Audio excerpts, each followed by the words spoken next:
Hey there cuties, Lady Aethra here, back with another video. This time we'll be doing an acrylic painting on a stretched canvas. I recently started this fairly large painting.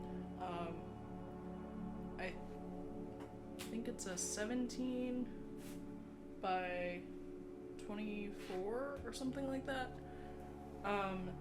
And the original idea that sparked this painting was not something that I ended up going with, but the idea was still stuck in my head, so I just had to get it out. So instead, I am putting it on this 4 by 12 inch canvas. This is a painting of a snake, and so it has these tan kind of yellow colors, so that's why I ended up going with this nice purple background for the contrast. I also, since starting to stream the larger painting, have added a second camera so that you can see me mixing the paint on the palette, and I decided to include that view in the stream for this painting as well, so you'll see that the palette is in the top right corner of the video. And here we're starting in on the snake. I kind of dotted in where I want the head to start and the tail to end, and you'll see I left some space up at the top, and that's on purpose. I did draw a very light sketch for this painting just to kind of rough out the idea, but the actual painting itself is all freehand. So you can see I roughed in just like the shape of the body, and now I'm going in and actually filling it out and trying to give it the right kind of smooth transition from the head into the thinner part of the body down to the thicker part where the stomach is, and then tapering down to the tail. I got the shape in, and now I'm just going in and smoothing in the color, because since this is a canvas, it does have some texture to it, so sometimes you have to really dig in there to get the paint a solid color.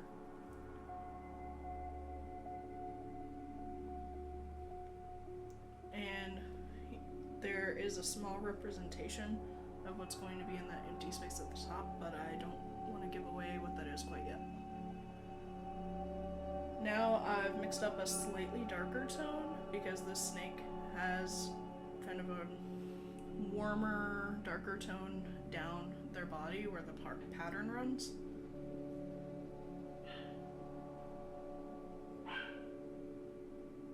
Like I mentioned, I did stream on Twitch this painting as well.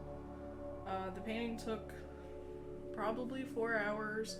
That was with me talking to the chat and, you know, taking breaks to check my phone, drink some water, things like that as well. But seeing as this did take about 4 hours, it also took a minute to edit the video down.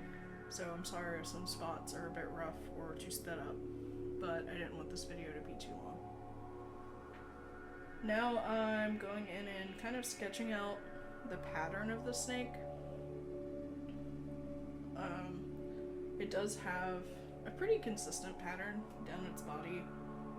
I just wanted to kind of rough it out with this darker color. It does have a few shades of brown and tan in the pattern. And now is the time when I'll actually tell you what kind of snake this is. This is a Louisiana pine snake, which is native to West Louisiana and East Texas. It is an endangered species in Louisiana. I think it's our only endangered snake. It's a non-venomous snake, and funny enough, it lives in gopher holes in pine forests and eats gophers, of all things. I thought that was interesting. As you can see, it's kind of a long, slender snake. It's not big around like, say, a ball python or any kind of constrictor. They average out to 4 to 5 feet long as adults. I've had a good time reading up on them. I went with this snake not only because it's a local species and endangered, but also because my idea involves pine cones, which you'll see shortly. So I thought this was the perfect specimen for this concept. Their pattern is interesting. It starts pretty dark, right past the head, like the neck on down. Then it goes to kind of a medium tone and eventually breaks down into just stripes instead of these like saddle type patterns. And there are little stripes that run down the sides and onto the belly scales. So I'm going in and adding those now.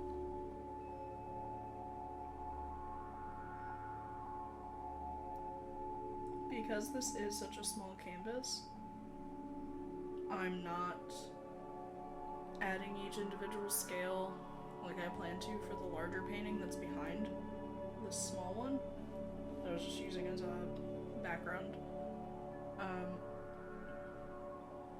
Because honestly, even with the smallest brush, that would be very, very hard to do with acrylic paint. But I am giving at least the illusion of the scales on the head, because the head scales have some very definite patterns and tones. Finishing up the head scale details, I'm about to add in the eyes of the snake. Here, I'm doing that now, and its nostrils. I am also adding just the tiny little shines in the eyes, just so you can tell that it's eyes and not just dark spots in the snake.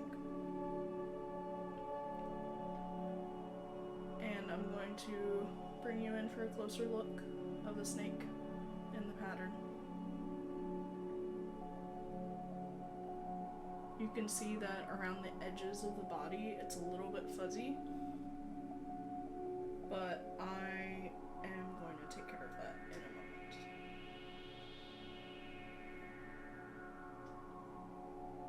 I think the tones that I mixed were pretty close to accurate. They might not be 100%, but I used a variety of greens, yellows, tans, and tried to get a pretty natural color.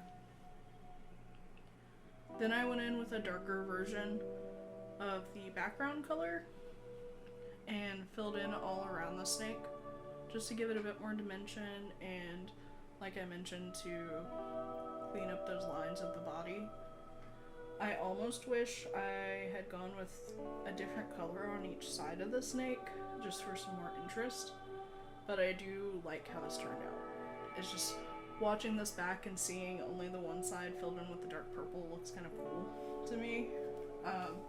So I wish I had either gone with a brighter color or a similar darkness in color, but a different actual hue.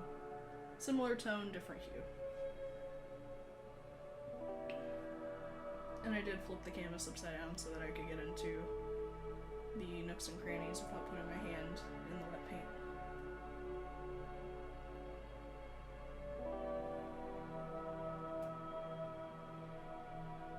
I kind of blended this out to the background a little bit. I didn't go too heavy-handed with the blending, but I didn't want it to be a stark contrast or stark line. And then from there, I started working on the little floating headpiece crown sort of deal. And I know you can't tell quite yet, but you're about to see that these are actually pine cones. So I decided I wanted to make this like pine cone crown, and there's going to be some pine needles as well. And I think these came across pretty well. And then these tie into the whole concept of the painting. that you're going to see later.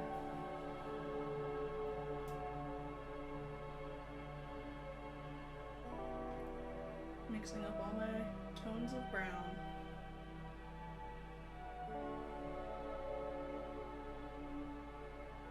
I was trying to get a fairly neutral color. I'd accidentally added a bit too much warm tone and then too much sort of green tone, so it took a minute to mix it all out. But I got there.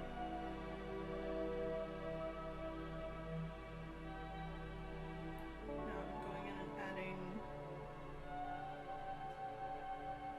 the little details of the pine cone. I actually don't know what these are called. If you know, please let me know. I painted some door signs or wall hangers for the holiday season, late 2021. And for one of those, I actually included some pine cones and pine needles, since they are often a part of holiday decor. And I learned a good bit about how to effectively represent a pine cone, and I applied that here as well. If you want an in-depth explanation or tutorial of that, please let me know, and I'd be more than happy to do that.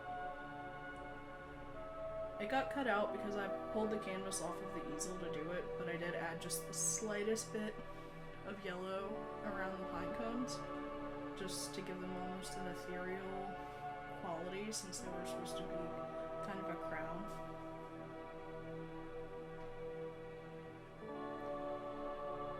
Now I'm mixing the yellow-green for the pine needles and using a really long, skinny brush.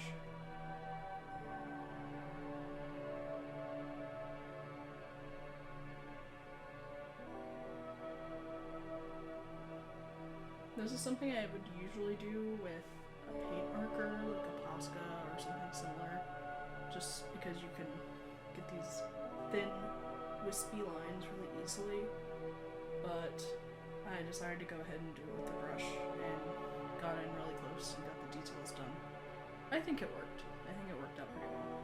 Initially, I also tried to add some pine needles under the tail, but I ended up not liking it, so I removed those later. And now for the fun part. As you can see, I'm mixing up more browns similar to the pinecone crown. And these were the actual initial inspiration for this whole deal.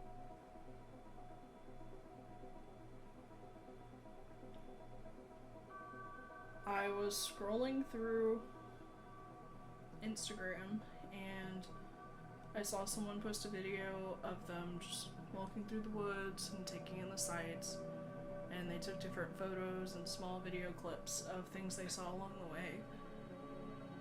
And one of the things that was in the video was a chewed up pine cone from a squirrel or some other creature, which you'll see sometimes on the ground.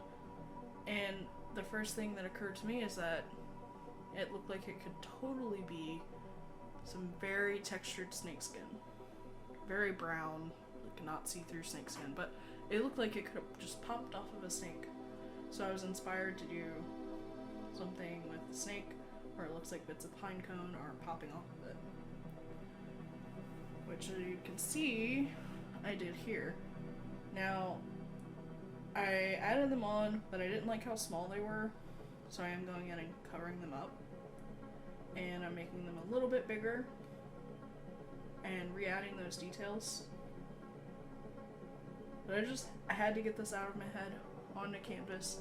I actually really like how it turned out. Please let me know what you think. Here I'm going in with that mid-tone again.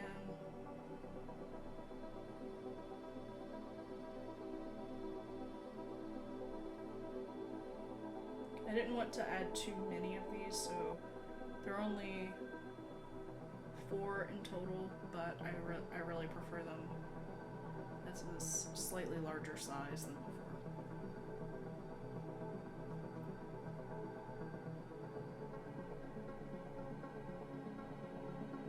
lightest tone to add the little top pieces that stick off. And with this last one, I'm going to take you in for a close-up. All the way up and down the snake. And with that, I thank you so much for watching. If you want to see more, make sure to subscribe, follow me on my socials, the links will be in the description. I hope you have an awesome day, and don't forget to stay charming.